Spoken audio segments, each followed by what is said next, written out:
Oke, Assalamualaikum warahmatullahi wabarakatuh. Ini saya langsung bertemu dengan Wakil Rektor Bidang Kemahasiswaan dan Alumni Bapak Dr. Insinyur Teja Kaswari MSc.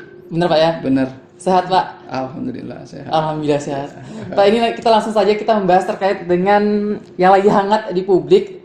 Meskipun ini juga menjadi hal yang cukup berat begitu dari pihak kampus Universitas Jambi nih Pak. Terkait dengan kasus adanya oknum dosen melakukan pemukulan, kemudian juga ada kekerasan verbal begitu yang disampaikan ke mahasiswa, salah satu mahasiswa begitu. Laporan seperti apa yang kita terima pada saat itu sebetulnya Pak? Ya, sebenarnya pada hari itu malam hari saya dapat chat dari kawan bahwa ada dosen kita yang dilaporkan ke kepolisian. Waktu itu sudah jam 8 atau jam 9 malam. Saya tentu kaget ya, karena dilaporkan oleh mahasiswa gitu. Pasti ini ada kasus yang serius yang dihadapin. Saya berusaha mencari informasi malam itu. Saya dapat informasi itu mungkin sekitar jam 11 atau jam 12 malam bahwa ada pemukulan yang dilakukan oleh seorang dosen, oknum dosen di Fakultas Keguruan dan Ilmu Pendidikan di program studi podcast. Oke. Waktu itu malam hari saya tidak lagi konsen karena sudah terlalu malam. Betul. Saya hanya ingin mendapat laporannya pagi hari. Jadi saya minta laporan lengkap pagi hari, kronologisnya seperti apa. Besoknya baru saya mendapatkan, saya telepon bukan WA dari salah satu dosen di prodi podcast dan menyatakan benar ada pemukulan terhadap mahasiswa. Mahasiswanya itu adalah mahasiswa yang disabilitas, terkait dengan tidak nyamannya dosen dengan WA sehingga berakibat kepada pemukulan. Ya, itu yang saya dapatkan informasinya. Kemudian sedang diupayakan agar mahasiswa bisa berbicara baik-baik dulu di prodi dan jurusan supaya bisa didamaikan. Itu cerita awalnya. Setahu saya berikutnya lagi itu tidak ada respon lagi dari mahasiswanya berkeras ingin melanjutkan kasusnya di kasus hukum. Ya.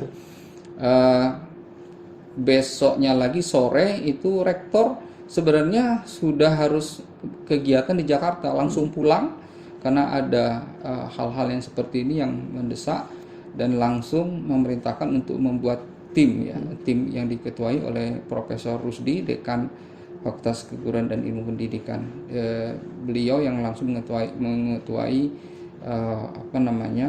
tim ini, tim investigasi. Investigasi ini tujuannya untuk melihat baik dari sisi pelaku, oknum dosen, dan juga dari sisi mahasiswa seperti apa sebenarnya kasus itu. Dan kami mendapat laporan bahwa hanya ketika diminta untuk memberikan keterangan itu hanya dosennya yang memberikan keterangan pada saat itu ya. Kemudian mahasiswanya kayaknya tidak berkenan untuk memberikan keterangan. Oke, artinya dapat kita sampaikan bahwa kasus ini sendiri diketahui oleh pihak kampus pada saat sudah masuk ke ranah kepolisian, sudah disampaikan ke kepolisian. Setelah itu lanjut berikutnya kita ada upayakan dari pihak kampus untuk mengklarifikasi kepada mahasiswa, kemudian kepada dosen agar ini bisa diselesaikan dengan cara baik, gitu Pak. Meskipun memang dari pihak mahasiswa tidak ada respon untuk itu. Nah, ini kan sudah menjadi tersangka begitu, Pak. Meskipun memang Pak Rektor juga secara tegas bahwa telah membentuk tim, itu adalah bagian daripada keseriusan begitu Pak Rektor terhadap dengan kasus ini. Ini sudah menjadi tersangka. Sebenarnya dari pihak oknum dosen begitu, apa klarifikasi yang disampaikan ke kita, Pak? Ya, memang beliau Pak David itu memang menyatakan penyesalannya dengan saya bahkan beliau nelpon menyadari kesalahan, kekeliruannya ya, karena tindakan itu kan emosional sesaat. Kadang-kadang kita juga bahasa di WA itu tidak bisa menggambarkan sebenarnya apa yang terjadi. Kadang-kadang situasi kondisinya berbeda, sehingga inilah kadang-kadang komunikasi itu perlu sekali, bukan lewat WA pun harus menggunakan bahasa yang baik, santun gitu kan. Ini yang kesalahpahaman di WA itulah yang membuat dosen itu kurang begitu nyaman, kemudian memanggil. Nah, ketika dipanggil itu pun mahasiswa menunjukkan nada suara yang tidak nyaman sih. Itu yang setahu saya adalah pemicu dari pemukulan itu. Walaupun demikian harusnya kita sebagai dosen harus lebih sabar menghadapi macam-macam mahasiswa dari berbagai suku. Kadang-kadang dengan berbagai suku berbeda-beda karakternya, ya tidak semua sama, dan tentu ini juga harus menjadi pelajaran bagi kita dosen-dosen yang lain untuk lebih menahan emosi menghadapi karakter mahasiswa yang sangat beragam. Kita ada 33.000 mahasiswa dengan karakter yang berbeda-beda, nggak mungkin sama ya. Tetapi kita mengikuti aturan. Kalau pemukulan itu sudah ranahnya pasti sama lah itu ya. Mencaci maki segala macam itu ada ranah-ranahnya tentu yang secara umum ya kita dilarang lah itu. Menarik Pak, terkait dengan mungkin tekanan tadi mungkin Pak, karena ada mungkin aktivitas daripada mahasiswa, tentu kan ada aktivitas yang mungkin juga ditambahkan dengan dia. Kemudian dosen kan tentu juga ada tuntutan dari atasan begitu, mungkin ada aktivitas juga yang mengganggu dia. Kalau kita lihat di laman website Unja begitu, ada banyak mata kuliah, kemudian dengan dosen pengampu begitu. Apakah ini juga bisa menjadi kategori begitu, ada tekanan yang dihadapi oleh dosen dengan mata kuliah banyak, atau idealnya sebetulnya satu dosen itu berapa mata kuliah sih sebenarnya Pak untuk jadi pengampu? Kan ada batasan minimum kita ya. Kita tidak boleh mengajar banyak, nggak ada untungnya bagi dosen ngajar banyak-banyak, itu nggak ada untungnya. Kalau dulu ya memang ada satu dosen ngajar sampai 60 SKS, macam itu tidur aja gimana itu kan. Nah jadi ini kita sekarang nggak lagi itu ya 12 SKS itu sudah batas maksimum. Di luar itu kita nggak dibayar. Dosen itu nggak dibayar kalau lebih dari 16 SKS itu, 12 sampai 16. Jadi 12 itu adalah pendidikan pengajaran itu 12 SKS, kemudian ditambah yang lain-lain, paling tinggi itu 16 SKS. Jadi nggak bisa sembarangan mengajar. Saya mau ngajar sampai 40 mata kuliah nggak bisa. Ada aturan juga di kita kan. Itu pun juga tidak bisa kita jadikan alasan begitu Pak, adanya emosional mungkin yang didapat atau dilakukan begitu Pak. Kalau emosional itu kan karakter juga ya, karakter dosen, karakter masing-masing. Ada orang yang nada suaranya tinggi gitu kan, seperti saudara-saudara kita yang dari Sumatera Utara itu kan tinggi-tinggi suaranya. Nadanya tinggi, tapi kan nggak menunjukkan bahwa dia sedang emosional, tapi memang bahasanya itu agak dengan nada suara tinggi, tidak berarti dia marah gitu. Saya punya banyak teman dari Sumatera Utara, mereka baik-baik kok, tidak menunjukkan marah itu sejalan dengan karakter emosinya, enggak lah. Nah ini Pak, kalau kita sampaikan bahwa sebetulnya kepribadian daripada dosen itu sendiri, kalau kita menilai atau dapat laporan tuh, apakah memang sosok yang temperamen begitu, ataukah seperti apa ini Pak? Setahu saya tidak.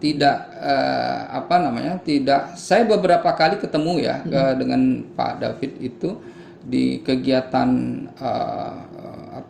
Pomda, kemudian kita persiapan untuk Pomnas. Saya tidak melihat beliau temperamen ya. Tidak tahu kalau mungkin dia menghadapi saya sebagai wakil rektor, tapi dengan interaksi dengan saya tidak menunjukkan bahwa dia temperamen ya. Setahu saya. Jadi setahu saya beliau tidak temperamen. Berarti kita agak cukup sayangkan juga begitu. Iya, makanya mungkin itulah emosi yang sesulut. Akhirnya kan beliau minta maaf. Dia benar-benar merasa salah, merasa kenapa saya lakukan itu menyesal betul.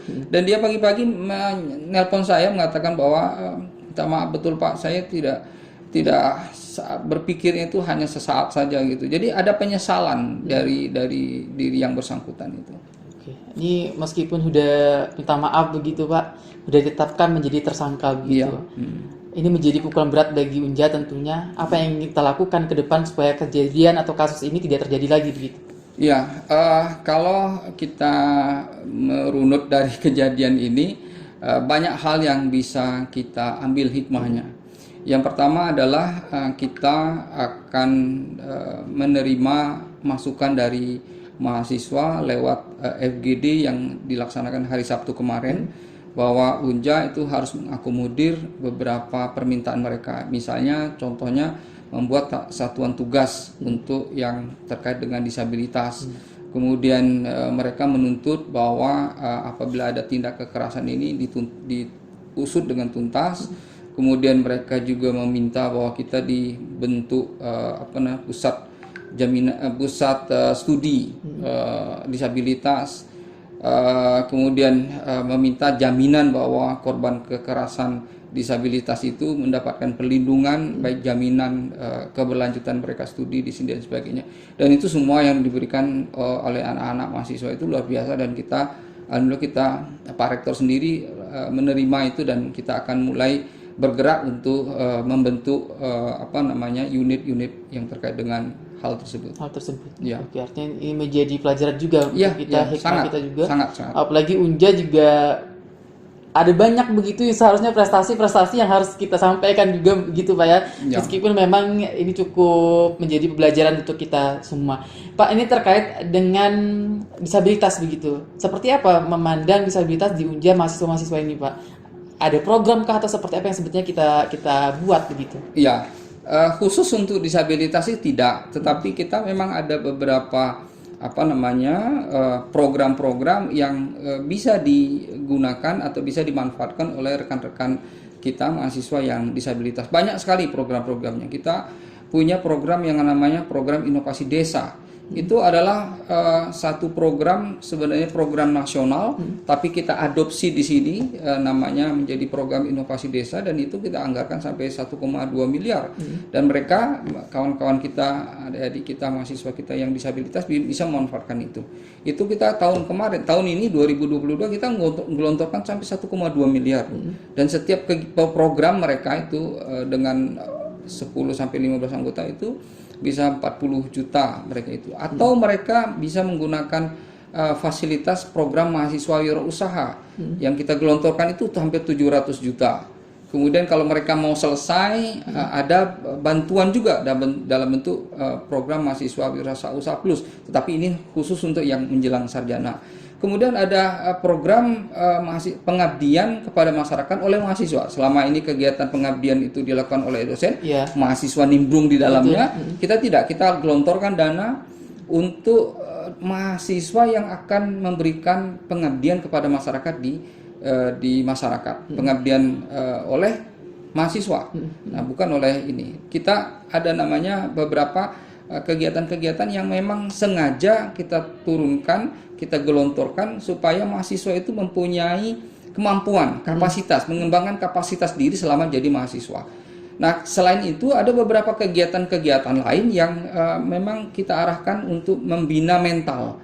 Nah, ada namanya kegiatan pembinaan mental. Kita melibatkan dari Korem, Kodim, kita melibatkan dari kepolisian dan sebagainya. Itu adalah membina mental mahasiswa supaya mereka termasuk juga dengan narkoba. Kita kan kampus bersinar, bersih dari narkoba.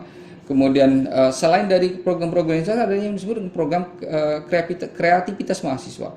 Selain dari nasional, kita juga menggelontorkan uang. Jadi apapun kegiatan nasional, kita menggelontorkan dana juga dari dana PNBP kita. Sehingga totalnya hampir 4,6 miliar Unja sendiri menggelontorkan dana. Dan itu akan kita tingkatkan di tahun-tahun depan. Kawan-kawan disabilitas yang ada di Unes Jambi bisa memanfaatkan ini. Ya. Tetapi untuk unit satgas atau unit apa yang disarankan oleh mahasiswa untuk dibentuk itu, insya Allah di tahun ini akan kita bentuk, dan Pak Rektor sudah menitipkan unit itu atau lembaga ini di bawah LP3M untuk hidupnya organisasi ini. Oke, siap. Artinya ada banyak sebetulnya. Banyak sekali. Apalagi kalau kita bicara tentang lulusan Universitas Jambi udah cukup banyak yang menjadi orang begitu, Pak ya. Dan kita harapkan begitu kasus yang terjadi saat ini menjadi kasus terakhir di dunia pendidikan khususnya di Universitas Jambi. Dan tentu kita semua berharap bagaimana Unja bisa lebih baik ke depannya. Terutama untuk teman-teman disabilitas juga telah diberi ruang seluas-luasnya sehingga berprestasi begitu di kampus Unja. Pak Dr. Insinyur Teja Kaswari MSc selaku Wakil Rektor Bidang Kemahasiswaan dan Alumni, terima kasih atas waktunya Pak. Sama-sama. Sukses selalu dan sehat selalu Pak. Ya, sama-sama. Demikian Tribuners.